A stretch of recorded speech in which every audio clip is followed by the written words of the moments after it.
Greetings, everyone. This is Rock and Roll Spot Connection with another installment of Building the Team.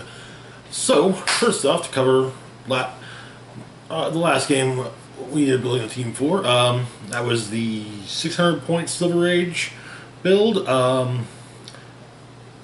Did alright, didn't win, but the Spider-Man team actually did better than I anticipated it to.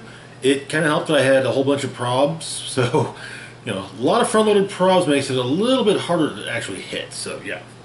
The Avengers team did all right. I messed up hugely with with map choice and map interpretation. Basically, mislooking at part of the map. So yeah. X-Men team was actually fairly strong. The team I went up against was definitely stronger though. So yeah. Anyway.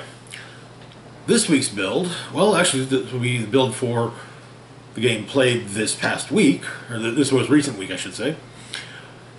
It is time for yet another new set release and a new set sealed. We'll be having we'll be doing an unboxing series hopefully this weekend, but if not this weekend, then next weekend. The new set in question being X-Men: Rise and Fall. Based on Ed Brubaker's 12-part Rise and Fall of the Shi'ar Empire, largely, but not entirely. So yeah, did the sealed tonight. We've got a couple new mechanics in the set, however only one of them is going to show up in the sealed stuff. And the new mechanic show up here is Rally, anyway, which we will actually be getting into pretty damn quick, to be completely honest. So yeah, we'll start with our first pack. We got Warpath. So the story behind Rise and Fall of the Shi'ar Empire is that Vulcan, at that point recently discovered Third Summer's brother, had gone off to Shi'ar space to get revenge on the Shi'ar Empire for everything that had been done to, for the murder of his mother, the way he was mistreated in his youth. So on and so forth. Professor X put together a team of X-Men to chase after him, consisting of himself, Warpath, Havoc, Polaris, Darwin, and Nightcrawler. Oh, and Rachel Gray, who was still going by the code name Phoenix at the time. So they all went into space. They joined up with the Starjammers. Some new alliances were formed. In the end, Xavier got his telepathy back. He had lost his telepathy at the end of House of M. But Xavier, Warpath, and Darwin ended up back on Earth, along with Hepzibah of the Starjammers. Corsair was dead. Vulcan was now Emperor of the Shi'ar Empire. And Nightcrawler also returned with Xavier, Darwin, and Warpath. But Phoenix, Havoc, and Polaris were stuck in Shi'ar space, and so they joined the Starjammers, with Havoc basically taking over as leader in the spot of his late father. So, Warpath. Warpath comes in at 50 points, has the X-Men team ability, as well as the Hellions, New Mutants, Weapon X, X-Force, X-Men, and Warrior keywords. And like I said, we have a Rally trait. So the way Rally works is that it Rallies key off either friendly attack rolls, opposing attack rolls, or all attack rolls. You can see in the upper corner here, it's red. That means that it keys off of opposing attack rolls. All the rally traits in this set key off of opposing attack rolls. But the other, blue is friendly attack rolls, and green is all attack rolls. Yeah. But Warpath's Rally trait grants him stealth. As a free action, you may remove Warpath's Rally die to make a range attack with a 5 range using improved targeting or hindering terrain. And yet, when a 5 is rolled, you place a d6 with a 5 on a card of a character with a corresponding rally trait. So if an opponent rolls an attack with rolls a 10 and it's 2 5s, I could put 2 rally dice on Warpath, or I could put 1 on Warpath, 1 on someone else with rally. Anyway, looking at Warpath's dial, we have a few clicks of charge, followed by a couple clicks of flurry, full run of Blades, Claws, Fangs on attack, full run of toughness on defense, a few clicks of exploit weakness on damage, followed by a couple clicks of outwit. All in all, not a bad choice in the slightest. Next up, we've got Colossus. Colossus here comes in at either 75 points or 50 points. Has the X-Men team ability as well as the Excalibur, Utopia, Exports, X-Men, and Armor keywords. He also has improved movement, ignores and destroys blocking terrain, and he also has a rally trait. When he uses Impervious, before rolling the d6, you may instead remove Colossus' rally die to use that as a result. Since Impervious keys off of a 5 or a 6, 5 will work. Looking at his dial, we have a few clicks of charge, followed by a couple clicks of sidestep. On attack, you get a couple clicks of quake, followed with the rest being Blades, Claws, Fangs. On defense, we have a full run of the special power, Your Best Was Not Enough, which grants Impervious that is protected from Outwit. That is actually extremely useful. Then on damage, we have a few clicks of power, followed by a few clicks of Close Combat Expert. Now, a year ago, I probably would have been applauding the fact that they put the Close Combat Expert with sidestep instead of with charge. Now, however, I'm a little perturbed, but also it does keep, I assume that does kind of keep the point cost down, so I'll not complain too much about it. Moving on, we next pulled Magneto. First off, I just want to say I love this sculpt. That it's just like, yeah, classic Magneto. So Magneto here comes in at 40 points, has the Brotherhood of Mutants team ability as well as the Acolytes, Brotherhood of Mutants, and Hellfire Club keywords. We've got a trait: recruiting soldiers in the war for mutant supremacy. At the beginning of the game, you may replace up to 5 friendly characters with the same number of characters from your sideline on their starting clicks. All replacement and replaced characters must have the Brotherhood of Mutants, Acolytes, or Hellfire Club keywords, and different names. The total points of the replacement characters can't exceed the total points of the replaced characters. So it's basically forming the new Fantastic Four for Brotherhood, Acolytes, or Hellfire Club. Now, looking at Magneto's dial, it's actually kind of short. Like I said, it's only 40 points. We got some sidestep on speed, a couple clicks of telekinesis, followed by a couple clicks of energy explosion on attack. Full run of the special power magnetic shielding on defense, which grants barrier and initial deflection. Friendly characters with a shared keyword within range and line of fire can use initial deflection. Okay. And then on damage, we have a full run of leadership. Moving on, we've got Professor X. Professor X comes in at 25 points and has the X-Men team ability, as well as the Illuminati, Shi'ar, and X-Men keywords.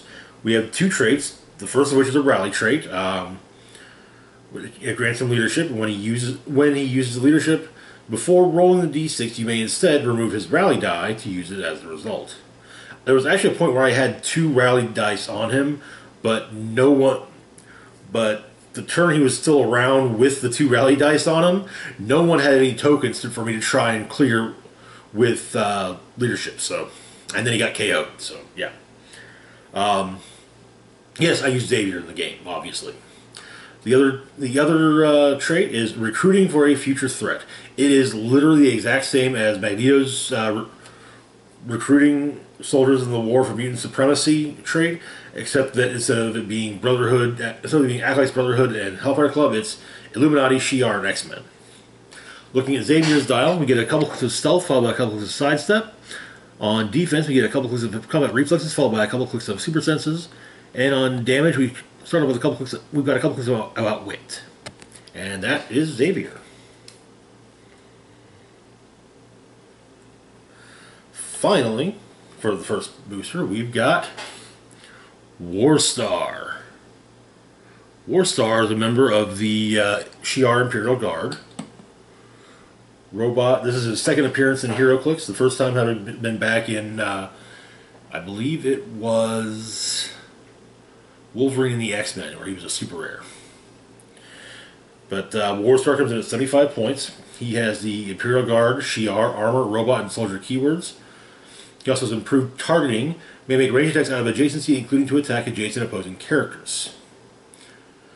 Finally, we have a trait. Help, Cecile, help. Free. Once per game, generate a B'ni bystander. B'ni bystander can be seen right there. He's got sidestep, incapacitate, super senses, and empower, and he's tiny. If B'ni is KO'd by an opposing attack this game, Warstar has free, make a range attack with a range value of 6. Looking at Warstar's dial, we open up with a couple clicks of charge, followed by get to mid-dial flurry, and then back to charge. On attack, we have a couple clicks of quake, and that's it. On defense, we open up with a couple clicks of impervious, and the rest is... Then we get a couple clicks of the special power, More Than Just a Puppet, which grants combat reflexes and invulnerability, and then we get a couple clicks of just regular invulnerability.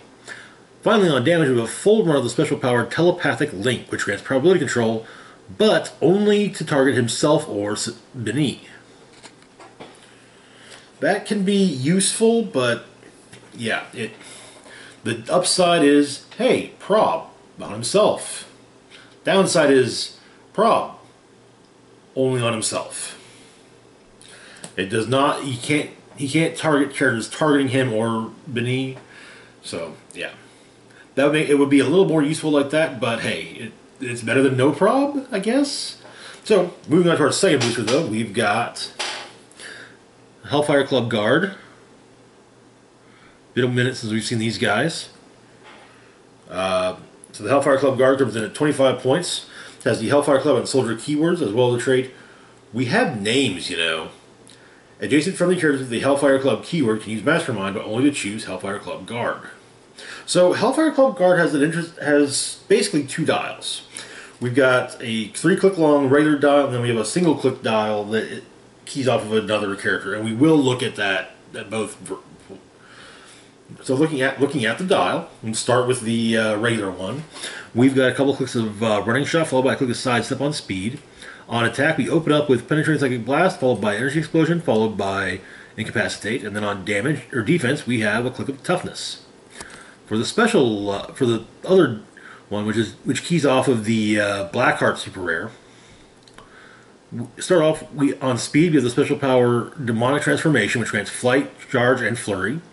On attack, we have Blaze Claw's Fangs. On defense, we have toughness, and on damage, we have Exploit Weakness.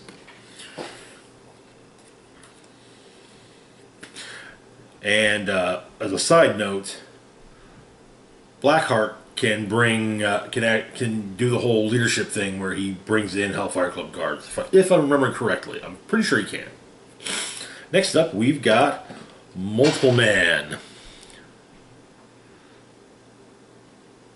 Multiple Man here comes in at either 40 points or 10 points. He has the X-Men and Underworld team abilities, as well as the Hydra, Magia, Shield, X-Factor, X-Men, Detective, and Spy keywords.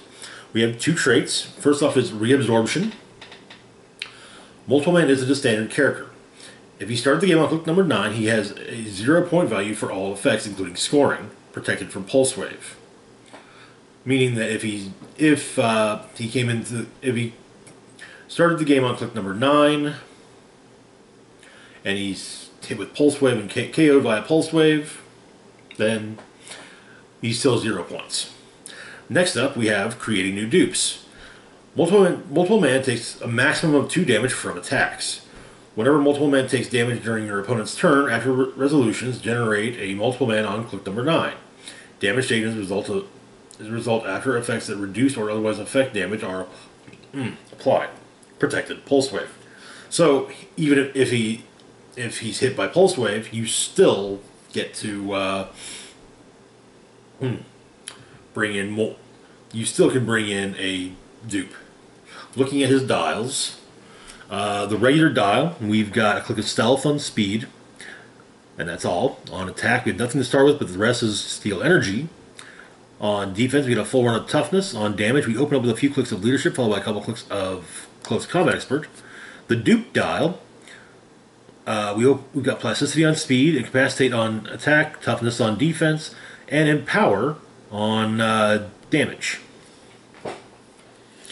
I'm hoping to get my hands on as many of these bastards as I possibly can. Next up, we've got the Skinless Man.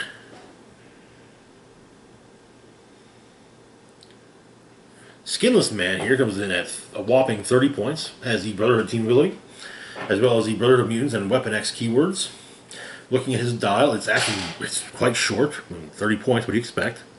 But we've got plasticity on speed, blaze claws fangs on attack, and on defense, special power, Elastic Body Horror, which grants toughness and super senses. When Skinless Man uses super senses and succeeds after resolutions, you may give an adjacent opposing character an action token. Okay, alright. That can be quite useful. Moving on, we've got Callisto. I have thoughts about this figure. Callisto comes in at 35 points, has the Underworld team ability, as well as the Excalibur, Hellfire Club, Morlocks, and Ruler keywords. I'm a little perturbed she doesn't have X-Men. I understand why she doesn't have Marauders, but I kind of feel like she should have that one as well. If they're going to be using her Krakoan look, they should be giving her, she should be eligible for Krakoan Revival, for example. Just saying. Anyway, she also has a trait, White Knight of the Hellfire Club, which grants them power. Looking at her dial, we've got a few clicks of stealth, followed by a couple clicks of flurry. On attack, we got a full run of Blaze Claw's Fangs. On defense, we open up with toughness, which gives way to combat reflexes. On damage, we open up with a few clicks of leadership, followed by a couple clicks of exploit weakness, which came in handy actually. Which can definitely come in handy. I kind of wish she had some move and attack. I mean, even if it just some sidestep somehow, but no. So yeah, she's a little too reliant on a slow game, basically. Finally, we've got the Shadow King. Shadow King here comes in at 100 points or 40 points. He has the Brotherhood of Mutants, Dark X-Men, and past keywords, as well as improved targeting or hindering terrain. And we have a trait, All That Remains, Shadow. Mind Control. When Shadow King uses it and hits, after resolutions, heal him one click and give each hit character a servant token. And for the record, he has 3 targets. So he can mind control 3 opposing characters. Looking at his dial, we have a full run of phasing on speed, followed by a full run of planetary psychic blast on attack. On defense, we have almost a full run of the special power, and I Will Be Its King, which grants toughness and mastermind. Also grants mastermind, but Shadow King may choose a non-attacking opposing character with a servant token within range to become the target. If you do, after resolutions, remove that character's servant tokens. Okay. We then get a couple clicks of regeneration, and then on damage, we got an almost full run of Outwit. So, the team I ended up building.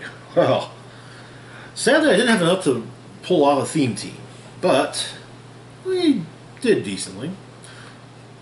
So we used Warstar, Professor X, Colossus, Warpath, Multiple Man, and Callisto.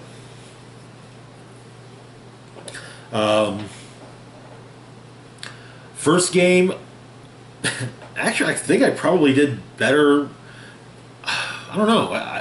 I probably did probably just as well on my. I got a buy in the middle round. I got a buy, but the 2 rounds I actually played, I actually did consistently, had this kind of the same level, consistency. I was consistent basically, I made a few mistakes. I neglected. I completely forgot about Warpath's range attack. I definitely same with Warstar. Colossus, I never had to worry about his rally die because usually everyone was attacking him with penetrating damage. So yeah. The funny thing, the first round I was up against Lucas of HeroClix headquarters. Guys, the first half of the game, I'm rolling 5s left and right. Almost every attack roll had a 5. First half of the game, Lucas had every number but 5 come up on his dice. And that said, I still took out his. I did better than I expected to against Lucas.